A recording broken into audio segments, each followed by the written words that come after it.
The morning my father was buried, my sister pulled me aside near the back of the funeral home, leaned close enough that I could smell her expensive perfume, and whispered, "He didn't leave you anything, don't embarrass yourself by asking." I nodded, stared at the carpet, and said nothing. That was the moment I realized the woman standing next to me in a tailored black dress had known about my father's estate long before the rest of us did.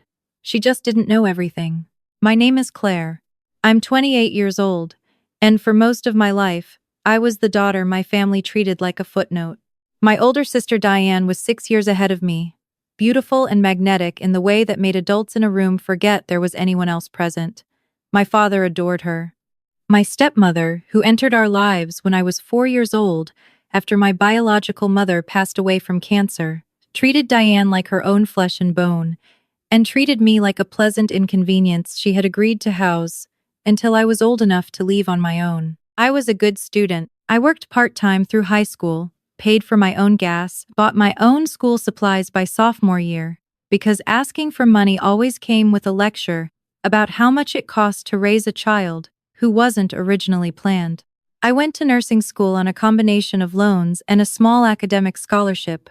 No one came to my pinning ceremony. Diane had a work event that evening. My stepmother said she had a migraine. My father said he would make it up to me, and 2 weeks later, he handed me a gas station gift card for $20 as an apology. I kept that gift card for 3 years. I never used it, I'm not sure why. After graduation, I took a position at a mid-sized hospital about 40 minutes from the house I grew up in. I rented a small one-bedroom apartment, furnished it piece by piece with things I found at thrift stores and weekend estate sales, and built a quiet life entirely on my own terms. I visited home on holidays because it felt like the right thing to do, and every single time, I left with that familiar hollow ache in the center of my chest, the one that comes from sitting at a table with people who look through you instead of at you. Diane had married well. Her husband ran a regional logistics company, and together they lived in a 5-bedroom house in a suburb that had a Whole Foods and a farmer's market every Saturday. She drove a white SUV that cost more than my annual salary. My stepmother lived in the house I grew up in, which my father had fully paid off years before. My father himself had quietly accumulated more than most people realized. He had worked for 30 years as a civil engineer before retiring, invested carefully, purchased 2 small commercial properties in a growing part of the state, and lived modestly enough that the money had compounded without anyone paying close attention. No one paid close attention except me. I'm not sure why I noticed. Maybe because I was always on the outside looking in, which means you develop a different kind of observation. You notice things that the people inside the warmth don't bother to register.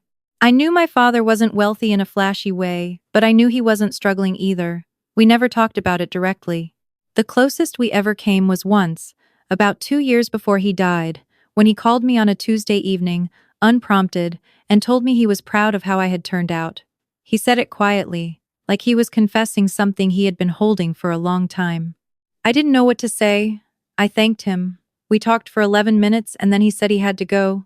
He passed away 14 months later from a heart attack. He was 67 years old. He died on a Thursday morning in March, in the kitchen of the house I grew up in, while my stepmother was upstairs asleep. The funeral was handled by Diane. She selected the flowers, the readings, the catering for the reception, and the seating arrangement. She placed herself and her husband in the front row. I sat in the third row, between 2 of my father's former co-workers who were kind enough to say his name warmly. 3 weeks after he was buried, I received a certified letter from a law office in the city.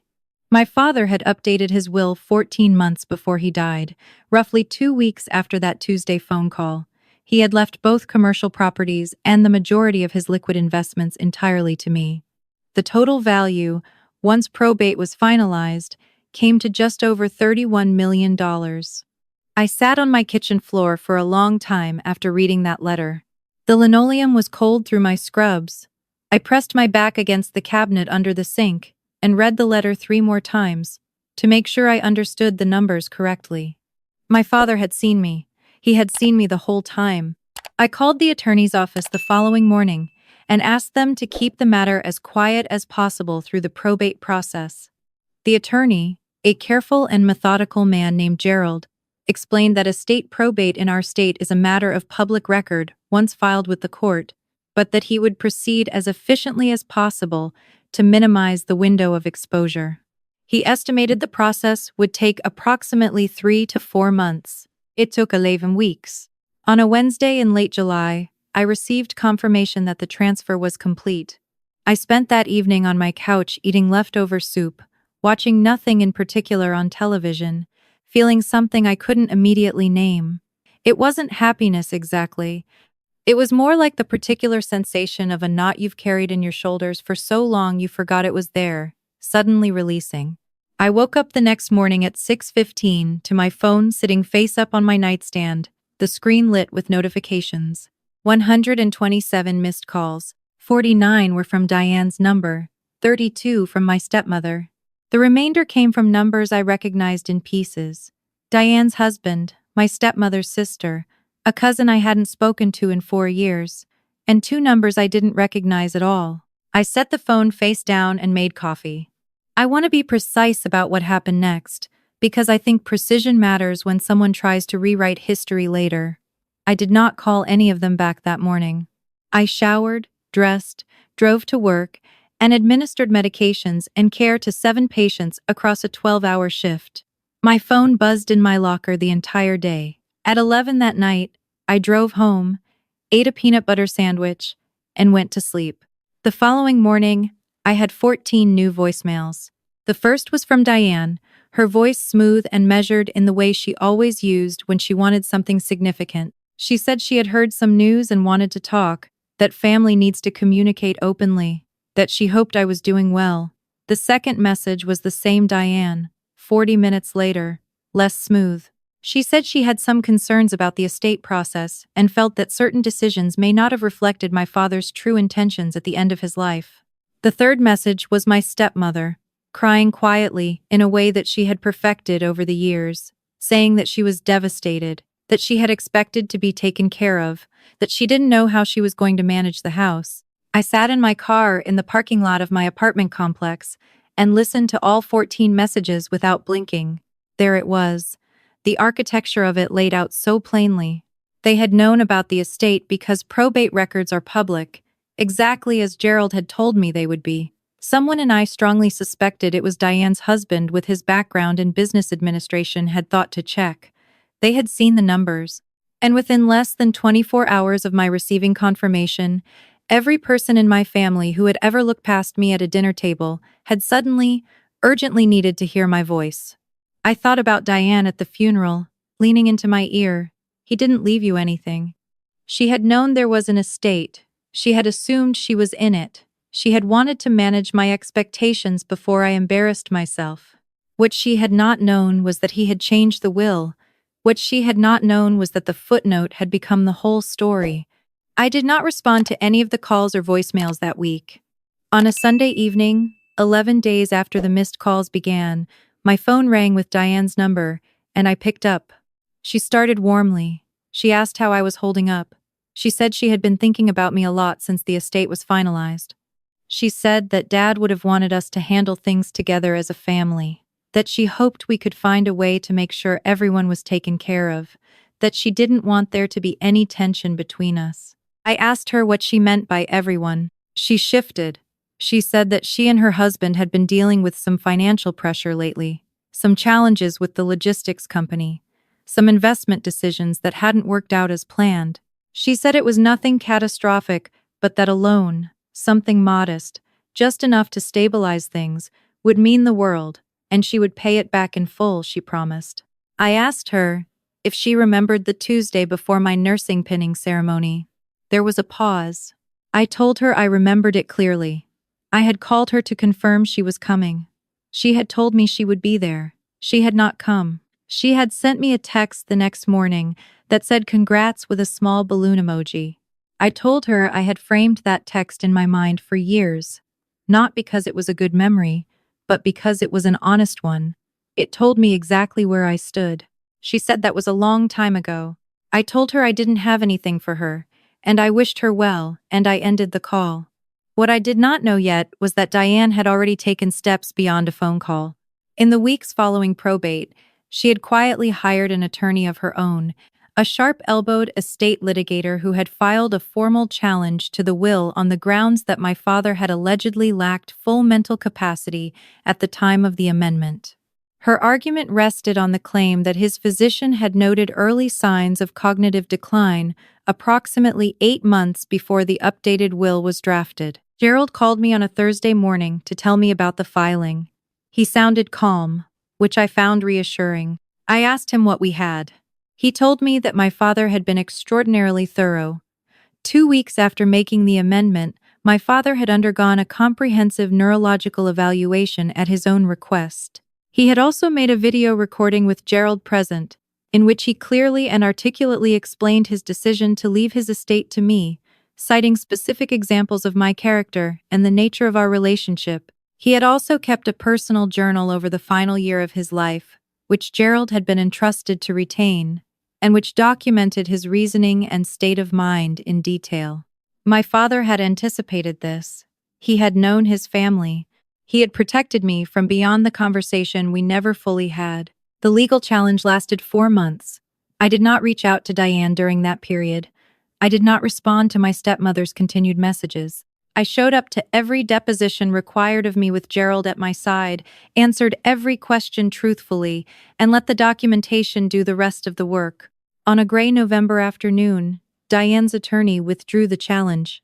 There are moments you expect to feel triumphant, and instead you feel something quieter, something closer to grief. That was one of them. I sat in Gerald's office after he called me with the news, and I stared at the framed landscape print on the wall behind his desk for a long time. My father had planned for his own daughter to contest his dying wishes. He had spent time and money and careful thought constructing a legal fortress around a decision that should have been simple. That reality sat heavier than the victory. I spent the following 3 months doing something that surprised even me.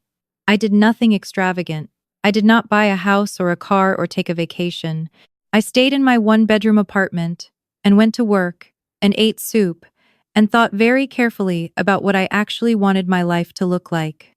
My stepmother sent one final letter by certified mail in January. It was 3 pages, handwritten, alternating between guilt and accusation, in a way that was almost rhythmic. She said I had stolen her security. She said my father hadn't been himself. She said I had clearly manipulated a vulnerable old man.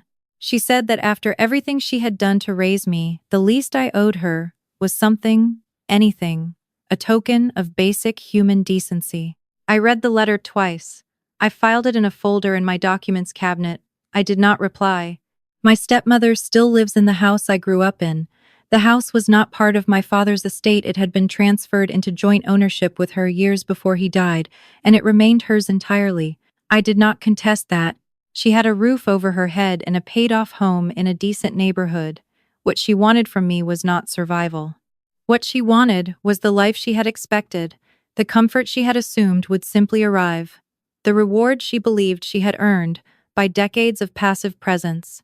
I was not going to fund her expectations. Diane and her husband are managing. From what I understand through mutual connections, the logistics company stabilized after a restructuring. They are not destitute. They did not need my money. They wanted it, which is an entirely different thing, and I have learned over the course of my life that confusing those 2 words is one of the most expensive mistakes a person can make. By the following spring, I had found something I wanted to build. There is a neighborhood in our city that sits about 12 miles from the hospital where I work, a community that had been economically gutted over 2 decades as manufacturing left and resources dried up. The public health infrastructure there was almost non-existent. There were no urgent care clinics within reasonable distance, no coordinated home health services, no community wellness programs.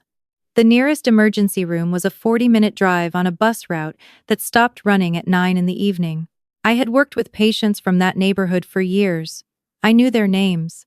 I knew what they went without. I hired a contractor in March and broke ground on a freestanding community health clinic in early May. It is a modest building, clean and well-lit, with 6 examination rooms, a small pharmacy dispensary, a telehealth suite for specialist consultations, and a waiting area, with enough chairs and enough natural light to feel like a place where people are valued. I partnered with 2 physician groups and a nursing network to staff it. I established an endowment through a registered foundation to fund operating costs long term, independent of grant cycles that can evaporate without warning. I was standing on the front steps on the morning we opened, holding a cup of coffee, watching the first patients walk through the door, when I felt the thing I had been unable to name that night on my kitchen floor. It settled into place clearly, cleanly, without ceremony. It was the understanding that my father had not just left me money, he had left me the means to become exactly who I had always been trying to be, on a scale I couldn't have managed alone. He had seen me, and now I could be seen doing something with it. I still work at the hospital. I cut my hours to part-time and spend the rest of my time at the clinic and working with Gerald on the foundation's operations. I will probably always work as a nurse in some form because it is the thing I chose for myself when I had nothing, and I do not intend to let go of that simply because I now have more. The work keeps me honest. It keeps me tethered to the reason I built anything at all.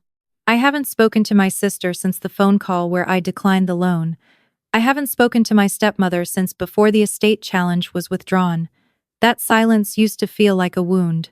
Now it feels like a weather condition, something that simply exists in the background, neither pleasant nor urgent, just part of the climate. There is something I want to say directly to anyone who is listening to this, and recognizing their own story in mine.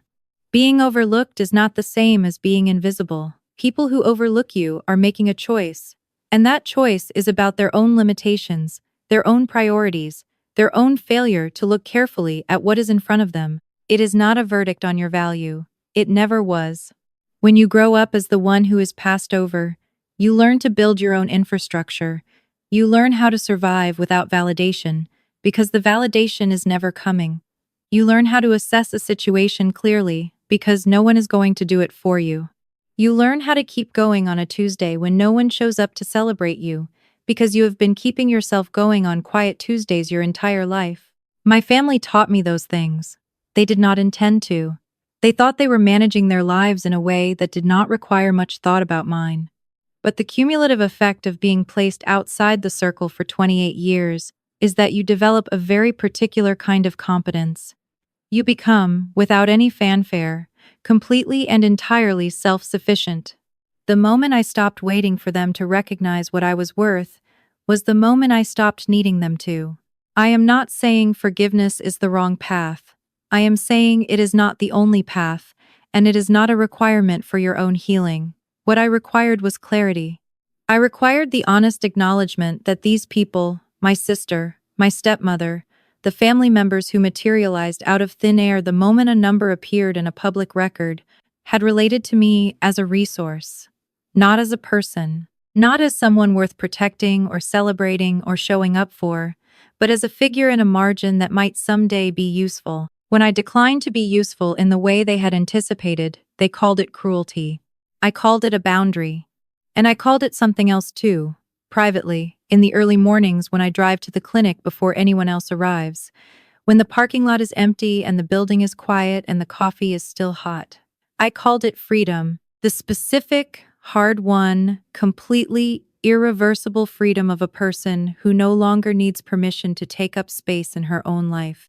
My father knew what he was doing when he made that phone call on a Tuesday evening 2 years before he died. He knew what he was doing when he walked into Gerald's office and sat down in front of a camera and spoke clearly about who his daughter was and what he believed she would do with what he left her. He was not confused. He was not compromised. He was a man who had watched his youngest child build something real out of almost nothing, and he had decided, quietly and deliberately, and with complete legal precision, to make sure that child had a foundation to build on. I think about that sometimes, about all the ways we communicate love in this life without saying it directly, about the ways we construct things in advance for people we know will need them, leaving careful instructions in the margins, making sure the doors are unlocked before we go. The clinic has been open for 7 months now. Last week, we served our 800th patient.